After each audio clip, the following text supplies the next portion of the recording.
ಯೋಹಾನನು ಬರೆದಂಥ ಸುವಾರ್ತೆ 10ನೇ ಅಧ್ಯಾಯ 1ನೆಯ ವಾಕ್ಯ. ನಿಮಗೆ ನಿಜ ನಿಜವಾಗಿ ಹೇಳುತ್ತೇನೆ, ಕುರಿ ಹಟ್ಟಿಯೊಳಗೆ ಬಾಗಲಿಂದ ಬಾರದೆ ಮತ್ತೆಲ್ಲಿಂದಾದರೂ ಹತ್ತಿ ಬರುವವನು ಕಳ್ಳನು ಸುಲುಕೊಳ್ಳುವವನು ಆಗಿದ್ದಾನೆ.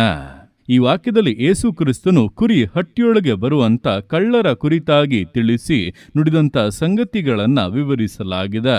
ನೋಡುವಂಥ ಸಮಯದಲ್ಲಿ ಆತನು ಸ್ಪಷ್ಟವಾಗಿ ಹೇಳುತ್ತಾ ಇದ್ದಾನೆ, ನಿಮಗೆ ನಿಜ ನಿಜವಾಗಿ ಹೇಳುತ್ತೇನೆ, ಕುರಿ ಹಟ್ಟಿಯೊಳಗೆ ಬಾಗಲಿಂದ ಬಾರದೆ ಮತ್ತೆಲ್ಲಿಂದಾದರೂ ಹತ್ತಿ ಬರುವವನು ಕಳ್ಳನು ಸುಲುಕೊಳ್ಳುವವನು ಆಗಿದ್ದಾನೆ ಎಂಬುದಾಗಿ. ಅಂದ್ರೆ ಬರುವಾಗಲೇ ತಿಳಿಯುತ್ತದೆ ಅವನು ಕಳ್ಳನೋ ಅಥವಾ ಕುರುಬನೋ ಎಂಬುದಾಗಿ. ಬಾಗಿಲಿನಿಂದ ಯಾವುದೇ ಕಳವಳವಿಲ್ಲದೆ ಭಯವಿಲ್ಲದೆ ಧೈರ್ಯವಾಗಿ ಒಳಗೆ ಬಂದು ಕುರಿಗಳಿಗೋಸ್ಕರ ಕಾರ್ಯಗಳನ್ನು ಮಾಡುವವನು, ಕುರಿಗಳನ್ನು ಪರಾಂಬರಿಸುವವನೇ ನಿಜವಾದ ಕುರುಬನು. ಬಾಗಿಲನ್ನು ಬಿಟ್ಟು ಬೇರೆ ಎಲ್ಲಿಂದಾದರೂ ಹಾರಿ ಬರುವವನು ಕಳ್ಳನೇ ಆಗಿದ್ದಾನೆ, ಅದರಲ್ಲಿ ಯಾವುದೇ ಸಂಶಯವಿಲ್ಲ. ಅನೇಕ ಬಾರಿ ಅವನು ಕಳ್ಳನು ಎಂಬುದಾಗಿ ತೋರಿಸಿಕೊಳ್ಳದೇ ಇರುವುದಕ್ಕೆ ಒಳ್ಳೆಯ ಮಾತುಗಳನ್ನಾಡುತ್ತಾ ಸವಿಯಾದ ಕಾರ್ಯಗಳನ್ನು ನುಡಿಯುತ್ತಾ ನಿಮಗೆ ಸಂತೋಷವನ್ನುಂಟು ಮಾಡುವಂಥ ವಿಷಯಗಳನ್ನೇ ಹೇಳುವವನಾಗಿ ಮರಳುಗೊಳಿಸುವಂತೆ ನಟನೆಯನ್ನ ಮಾಡುತ್ತಾನೆ. ಹಾಗೆ ಯಾವಾಗ ನೋಡಿದರೂ ಕಾಣಿಕೆ ಕಾಣಿಕೆ ಎಂಬುದಾಗಿ, ಕೂತರೂ ಕಾಣಿಕೆ, ನಿಂತರೂ ಕಾಣಿಕೆ, ಒಂದು ಪ್ರಾರ್ಥನೆಗೂ ಕಾಣಿಕೆ, ಎಲ್ಲದಕ್ಕೂ ಕಾಣಿಕೆ ಕಾಣಿಕೆ ಎಂದು ಹಣದಾಸೆಯಿಂದ ತುಂಬಿದಂಥ ಜೀವಿತವನ್ನ ನಡೆಸುತ್ತಾನೆ. ಇಂಥವನು ಕೆಲವೊಮ್ಮೆ ತಾನು ಕೂಡ ಸೇವಕ, ಒಂದು ಸಭೆಯನ್ನು ನಡೆಸುತ್ತೇನೆಂಬುದಾಗಿ ಒಂದು ಚಿಕ್ಕ ಹಿಂಡನ್ನ ಪರಿಪಾಲಿಸುವವನಾಗಿ ವೇಷ ಹಾಕಿಕೊಂಡು ಜೀವಿಸಬಹುದು. ಆದರೆ ಮಾಡುವುದಾದರೋ ಬೇರೆ ಬೇರೆ ಹಿಂಡುಗಳೊಳಗೆ ನುಸುಳಿ ಕದಿಯುವಂತ, ಹಾಳು ಮಾಡುವಂತ, ಸ್ವಾರ್ಥಕ್ಕೋಸ್ಕರ ಕಾರ್ಯಗಳನ್ನ ಮಾಡುವಂತ ಕೆಲಸಗಳನ್ನು ಮಾಡುತ್ತಾನೆ. ಆದ್ದರಿಂದ ಸೇವಕರು ಎಂಬುದಾಗಿ ಹೆಸರಿಟ್ಟುಕೊಂಡು ಎಲ್ಲೋ ಸಭೆ ನಡೆಸುತ್ತಾ ಇದ್ದಾರೆ ಅಂದಾಕ್ಷಣ ಕುರುಡಾಗಿ ನಂಬುವಂಥದ್ದಲ್ಲ. ಎಲ್ಲವನ್ನೂ ಕೂಡ ಪರೀಕ್ಷಿಸಿ ತಿಳಿದುಕೊಂಡು ಎಚ್ಚರಿಕೆಯಿಂದ ನಡೆಯುವಂಥದ್ದು ಬಹಳ ಬಹಳ ಮುಖ್ಯವಾದದ್ದು. ಕುರುಬನು ಅನ್ನುವಾಗ ದೇವರು ನಿಮ್ಮನ್ನು ಒಂದು ಸಭೆಯಲ್ಲಿ ಒಂದು ಕುರುಬನ ಕೈ ಕೆಳಗೆ ಇಟ್ಟಿದ್ದಾರೆ. ಆ ಕುರುಬನಿಗೆ ತಿಳಿಯದೆ ಮತ್ತೊಬ್ಬ ಸೇವಕನು ನಿಮ್ಮ ಬಳಿಗೆ ಬಂದು ಇಲ್ಲಸಲ್ಲದನ್ನ ಹೇಳುತ್ತಾ ನಿಮ್ಮನ್ನು ವಕ್ರದಾರಿಯಲ್ಲಿ ನಡೆಸುವಾಗಲೇ ತಿಳಿದುಕೊಳ್ಳಿ ಅವನು ಕಳ್ಳನು ಎಂಬುದಾಗಿ. ಒಂದು ವೇಳೆ ಅವನು ನಿಜಕ್ಕೂ ಕೂಡ ಕುರುಬನಾಗಿ ನಿಮ್ಮ ಹಿತಕ್ಕೋಸ್ಕರವೇ ಕಾರ್ಯವನ್ನ ಮಾಡುತ್ತಿರುವವನಾಗಿದ್ದರೆ ಅವನು ನಿಮ್ಮ ಆತ್ಮಕ್ಕೆ ಜವಾಬ್ದಾರರಾಗಿರುವಂತ ನಿಮ್ಮ ಕುರುಬನಿಗೆ ಆ ವಿಷಯವನ್ನ ತಿಳಿಸಿಯೇ ತನ್ನ ಸೇವೆಯನ್ನ, ಕಾರ್ಯಗಳನ್ನ ಮಾಡುವಂಥದ್ದು. ಮರೆಯಾಗಿ ಮಾಡುವಂತ ಯಾರೇ ಆಗಿದ್ದರೂ ಅವನು ಸೈತಾನನ ಸೇವಕನು, ನಿಮ್ಮ ಆತ್ಮವನ್ನು ನರಕಕ್ಕೆ ಕೊಂಡೊಯ್ಯಬೇಕೆಂಬುದಾಗಿಯೇ ಬಂದಿರುವವನು. ಅಂಥವರು ಹಣದಾಸೆಯಿಂದ ತುಂಬಿದವರಾಗಿ ಲೋಕದ ಎಲ್ಲ ದುಷ್ಕೃತ್ಯಗಳನ್ನು, ದುಸ್ವಭಾವಗಳನ್ನು ಹೃದಯದಲ್ಲಿಟ್ಟುಕೊಂಡು ಕಾರ್ಯಗಳನ್ನು ಮಾಡುತ್ತಿರುತ್ತಾರೆ.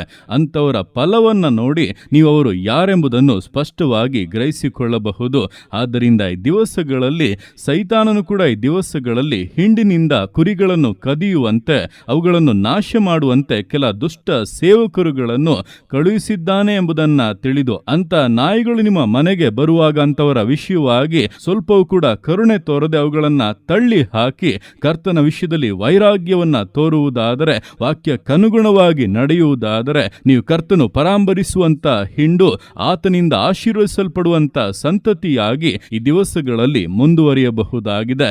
ಆದ್ದರಿಂದ ಈ ದಿವಸಗಳಲ್ಲಿ ಕರ್ತನು ಎಚ್ಚರಿಕೆಯನ್ನ ಕೊಟ್ಟ ಮೇಲೆ ಆ ಎಚ್ಚರಿಕೆಯನ್ನ ಗಮನದಲ್ಲಿ ಇಟ್ಟುಕೊಂಡು ಪ್ರತಿಯೊಂದು ಹೆಜ್ಜೆಯಲ್ಲಿ ಕೂಡ ನಾವು ಜಾಗರೂಕತೆಯಿಂದ ನಡೆಯಬೇಕು. ತೋಳಗಳ ಬಾಯಿಗೆ ಸಿಕ್ಕಿ ಬೀಳಬಾರದು ಎಂಬುದನ್ನ ತಿಳಿದು ದೇವರ ವಾಕ್ಯಕ್ಕೆ ವಿಧೇಯರಾಗಿ ಜ್ಞಾನದಿಂದ, ವಿವೇಕದಿಂದ, ನಂಬಿಗಸ್ತತೆಯಿಂದ ವಿಶ್ವಾಸ ಜೀವಿತಗಳನ್ನ ಮುನ್ನಡೆಸೋಣ. ದೇವರ ಕರಗಳಲ್ಲಿ ಸಮರ್ಪಿಸಿ ಪ್ರಾರ್ಥಿಸೋಣ. ಯೇಸುವೆ ಸ್ತೋತ್ರ ರಾಜ, ಕೊಟ್ಟಂತ ಈ ದಿವಸಕ್ಕೋಸ್ಕರ ಸ್ತೋತ್ರ ಕರ್ತನೆ. ಈ ದಿವಸ ನಿನ್ನ ಕರಗಳಲ್ಲಿ ಸಮರ್ಪಿಸ್ತಾನೆ. ಪ್ರತಿಯೊಂದು ಜೀವಿತಗಳನ್ನು ನೀನು ಆಳ್ವಿಕೆ ಮಾಡು, ಬಲಪಡಿಸು ಕರ್ತನೆ. ಹೌದಪ್ಪ, ನಿನ್ನ ವಾಕ್ಯದ ಮೂಲಕ ನೀನು ನಮಗೆ ಸ್ಪಷ್ಟವಾದಂಥ ಎಚ್ಚರಿಕೆಯನ್ನ ಕೊಟ್ಟಿದ್ದೀಯ. ಕುರಿ ಹಿಂಡಿಗೆ ಬಾಗಿಲಿನೊಳಗಿಂದ ಬಾರದೆ ಬೇರೆ ಎಲ್ಲಿಂದ ಬರುವವನಾಗಿದ್ದರೂ ಕೂಡ ಅವನು ಕಳ್ಳನಾಗಿದ್ದಾನೆ ಎಂಬುದನ್ನು ತಿಳಿದು ಎಚ್ಚರಿಕೆಯಿಂದ ಜೀವಿಸುವುದಕ್ಕೆ ಪ್ರತಿಯೊಬ್ಬರಿಗೂ ಸಹಾಯ ಮಾಡು. ನಿನ್ನ ಎಚ್ಚರಿಕೆಯನ್ನ ತಾತ್ಸಾರ ಮಾಡದೆ ಕರ್ತನೆ, ಗಮನದಲ್ಲಿಟ್ಟುಕೊಂಡು ನಡೆಯುವುದಕ್ಕೆ ಕೃಪೆಯನ್ನು ಅನುಗ್ರಹಿಸು ರಾಜ. ದುಷ್ಟರ ಎಲ್ಲ ಯೋಚನೆಗಳು, ಸೈತಾನನ ಸೇವಕರ ಸಕಲ ಕಾರ್ಯಗಳು, ಅವರ ಹಣದಾಸೆಗಳು ಜೀವಿತಗಳಿಂದ ತೊಲಗಿ ಹೋಗಲಿ, ಹತ್ತಿರಕ್ಕೂ ಬಾರದೆ ದೂರದಲ್ಲೇ ನಾಶವಾಗಿ ಹೋಗಲಿ. ಕುಟುಂಬಗಳು, ಜೀವಿತಗಳಪ್ಪ ಸಂರಕ್ಷಿಸಲ್ಪಡಲಿ ಕರ್ತನೆ. ನಿನ್ನ ಆಲಯದಲ್ಲಿ ನೆಡಲ್ಪಟ್ಟಂತ ಸಸಿಗಳಾಗಿ, ದೇವದಾರು ವೃಕ್ಷಗಳಾಗಿ ಕರ್ತನೆ, ಖರ್ಜೂರದ ಮರದಂತೆ ಒಬ್ಬೊಬ್ಬರು ಬೆಳೆದು ಬಂದು ಹೇರಾಳ ಫಲವನ್ನು ಕೊಡುವಂತೆ ದಿವಸಗಳನ್ನು ಬದಲಾಯಿಸು. ನೀನು ಅರ್ಥಗೆ ಮಾಡುವಂತ ನಿನ್ನ ಪ್ರೀತಿಗೋಸ್ಕರ, ಕೃಪೆಗೋಸ್ಕರಪ್ಪ ನಿನಗೆ ಸ್ತೋತ್ರಗಳು. ಪ್ರತಿಯೊಂದು ಜೀವಿತಗಳನ್ನಪ್ಪ ನಿನ್ನ ಕರಗಳಲ್ಲಿ ಸಮರ್ಪಿಸ್ತಾ ಅದನ್ನ ಆಶೀರ್ವದಿಸು, ಮಾನಿಸು, ಘನಪಡಿಸು. ಎಲ್ಲೋ ನಿನ್ನ ಕರಗಳಲ್ಲಿ ಸಮರ್ಪಿಸಿ ಇದರ ಸ್ತುತಿಗಾನ ಮಹಿಮೆಯನ್ನೊಬ್ಬನಿಗೆ ಸಲ್ಲಿಸಿ ಯೇಸುವಿನ ನಾಮದಲ್ಲಿ ಬೇಡುತ್ತೇನೆ ನಮ್ಮ ತಂದೆಯೇ. ಆಮೇನ್, ಆಮೇನ್.